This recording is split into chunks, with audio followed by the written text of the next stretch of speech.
دوستو، دنیا کی محبت اور لالچ انسان کو اندھا کر دیتی ہے، اور شیطان کا یہ حربہ ہوتا ہے کہ وہ دنیا کو خوبصورت بنا کر پیش کرتا ہے تاکہ انسان کے قوت ایمان کو کمزور کر سکے۔ آج کی اس ویڈیو میں آپ کو بنی اسرائیل کے زمانے کی ایک ایسی ہی کہانی سنانے جا رہی ہوں، جو کہانی ہے دو بھائیوں کی۔ کہتے ہیں کہ بنی اسرائیل کے زمانے میں دو بھائی ہوا کرتے تھے، جن میں ایک مسلمان اور دوسرا کافر تھا۔ بڑا بھائی کافر تھا جبکہ چھوٹا مسلمان۔ دونوں بھائی مچھیرے تھے اور مچھلیاں پکڑتے تھے، یہی ان کا پیشہ تھا، اسی پر ان کا گزر بسر ہو رہا تھا۔ بڑا بھائی بتوں کی پوجا کرتا تھا اور خدا کی کرنی ایسی تھی کہ جب مچھلی پکڑنے کے لیے دریا میں جال ڈالتا تو جال میں اس قدر مچھلیاں آ جاتی کہ ان کو باہر نکالنا یعنی جال کو کھینچنا مشکل ہو جاتا۔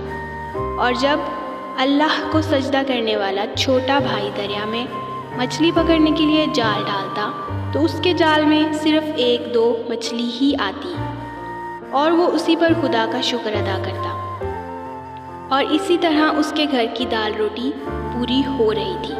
چونکہ بڑے بھائی یعنی کافر بھائی کے جال میں کثیر تعداد میں مچھلیاں آتی تھیں تو وہ ان کو بازار میں فروخت کر کے اپنے مال میں اضافہ کرتا۔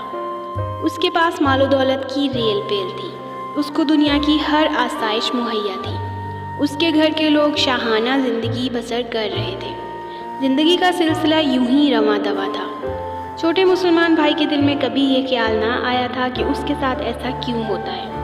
اس نے کبھی اللہ سے شکوہ نہ کیا تھا، وہ اللہ کی رضا میں راضی تھا اور اس میں بھی اللہ کا شکر ادا کرتا تھا۔ ایک دن مسلمان بھائی کی بیوی کا کافر بھائی کے گھر جانا ہوا۔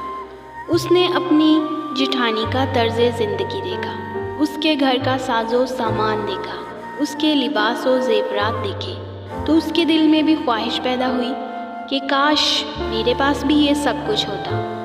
کافر کی بیوی اس کا چہرہ دیکھ کر اس کے دل کی کیفیت سمجھ گئی تو اس سے بولی کہ تو اپنے شوہر کو آمادہ کر کہ وہ بھی میرے شوہر کے معبود یعنی بت کی عبادت کیا کرے تاکہ تو بھی میری طرح مالدار ہو جائے۔ یہ سن کر مسلمان کی بیوی غمزدہ ہو کر گھر واپس آ گئی۔ وہ اپنی غربت اور طرز زندگی پر سخت مایوس تھی۔ اس کے کپڑے میلے کچیلے پھٹے پرانے تھے کیونکہ اس کو سارا دن گھر کے کام کاج کرنا پڑتے تھے، جبکہ اس کی جٹھانی کے گھر نوکر چاکر تھے۔ اسی طرح اس کے پاس کوئی زیور بھی نہ تھا۔ زیور کہاں سے آتے؟ اس کا تو گھر کا چولہا ہی مشکل سے جلتا تھا اور نہ ہی گھر کے اندر آسائش کا سامان تھا۔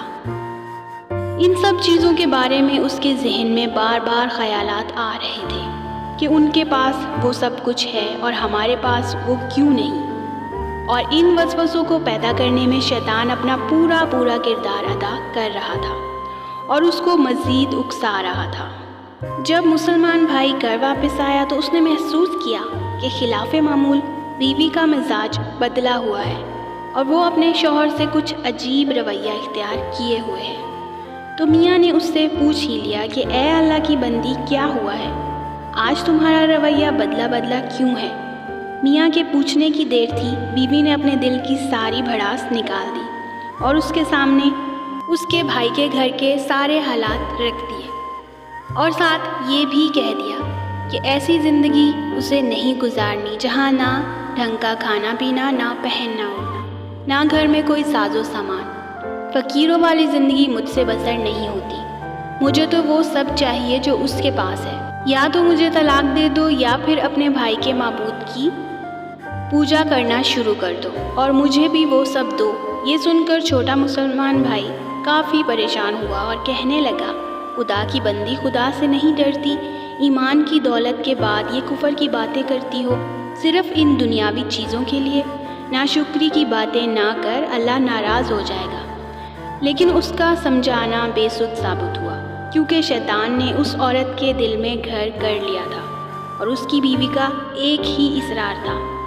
جب اس مرد مومن نے دیکھا کہ عورت ضد پر اتر آئی ہے اور اس کا اصرار حد سے بڑھ چکا ہے تو اس نے عورت کو تسلی دی اور کہا، اچھا، گھبرانے کی ضرورت نہیں، میں کل سے کاریگروں اور مزدوروں میں جا کر محنت کر کے تجھے روزانہ 2 درہم دیتا رہوں گا، ان سے تم اپنی حالت درست کر لینا۔ یہ سن کر عورت کو کچھ تسکین حاصل ہوئی۔ اگلے دن مسلمان بھائی مزدوری کی تلاش میں نکلا، اسے کوئی مزدوری نہ ملی۔ تھک ہار کر وہ واپس ایک جگہ بیٹھ گیا اور اپنی عبادت میں مصروف ہو گیا۔ رات کو جب وہ واپس گھر آیا تو بیوی نے دریافت کیا، میاں آج تم کہاں تھے؟ وہ کہنے لگا، میں بادشاہ کی خدمت میں تھا، بادشاہ نے مجھ سے 30 دن کام کرنے کی شرط رکھی ہے۔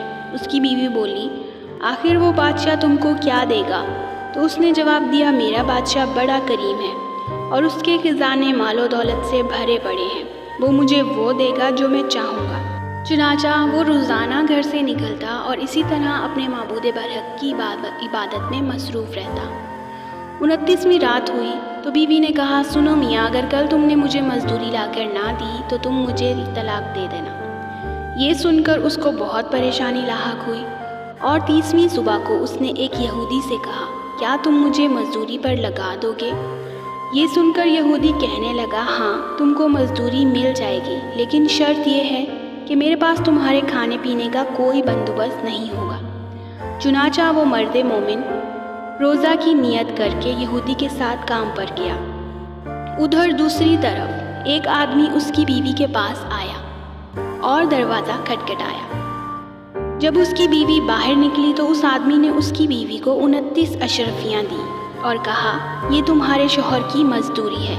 تمہارا شوہر 29 دن سے بادشاہ کے کام میں تھا، یہاں تک کہ تمہارے شوہر نے بادشاہ کو چھوڑ دیا۔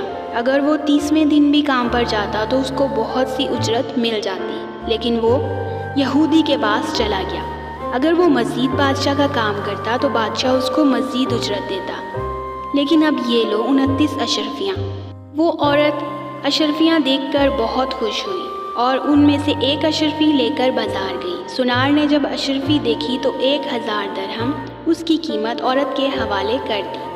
عورت کی کوئی خوشی کی انتہا نہ رہی، وہ خوشی خوشی گھر واپس آئی۔ جب شام کو مسلمان بھائی گھر واپس آیا تو عورت نے اس سے دریافت کیا، میاں آج تم کہاں تھے؟ چھوٹے بھائی نے جواب دیا، آج میں ایک یہودی کے ساتھ کام پر تھا۔ اس کی بیوی نے کہا، آخر بادشاہ کی خدمت ترک کر کے تم دوسرے کی خدمت کیوں کرتے ہو؟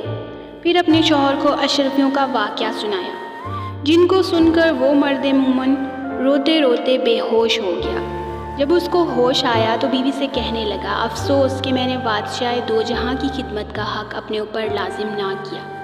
اس کے بعد اس نے اپنی بیوی کو کہا، یہ مال و دولت تمہیں ہی مبارک ہو، اور بیوی کو طلاق دے دی اور خود پہاڑوں پر چلا گیا، جہاں خدا کی عبادت میں مصروف رہ کر اپنی بقیہ زندگی گزار دی، اور وہاں ہی اس کا انتقال ہوا، جبکہ اس کی بیوی نے دولت کی وجہ سے اپنا ایمان ضائع کر دیا۔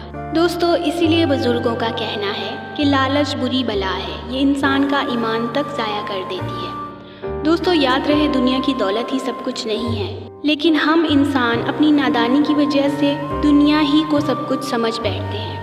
ہر انسان کو چاہیے کہ اللہ کی دی ہوئی نعمتوں میں خوش رہے۔ اللہ کے خزانوں میں کوئی کمی نہیں، وہ بندے کو اس کی عبادت کا صلہ ضرور دیتا ہے، اگرچہ بعض دفعہ کسی حکمت کی بنا پر دیر ہو جاتی ہے، لیکن بہرحال اندھیر پھر بھی نہیں، وہ اپنے بندے کو دیتا ضرور ہے۔ اللہ تعالیٰ ہم سب کو صبر و شکر کے ساتھ رہ کر زندگی گزارنے کی توفیق عطا فرمائے، آمین یا رب العالمین۔ امید کرتی ہوں دوستو آج کی ویڈیو بھی آپ کو ضرور پسند آئی ہوگی۔ ویڈیو پسند آئے تو لائک ضرور کریں اور آگے شیئر بھی ضرور کریں، اور اس طرح کی اور انفارمیٹیو ویڈیوز ان فیوچر میں دیکھنے کے لیے میرے چینل زرین سٹوریز کو سبسکرائب کرنا نہ بھولیں، تاکہ ہمارا رابطہ بنا رہے اور آپ سے میری کوئی بھی ویڈیو مس نہ ہو۔ جزاک اللہ۔ اس کے ساتھ ہی اپنی بہن کو دے اب اجازت، اپنا رکھیے گا بہت سارا خیال۔ زندگی رہی تو دوبارہ حاضر ہوں گی ایک نئی ویڈیو کے ساتھ، تب تک کے لیے فی امان اللہ۔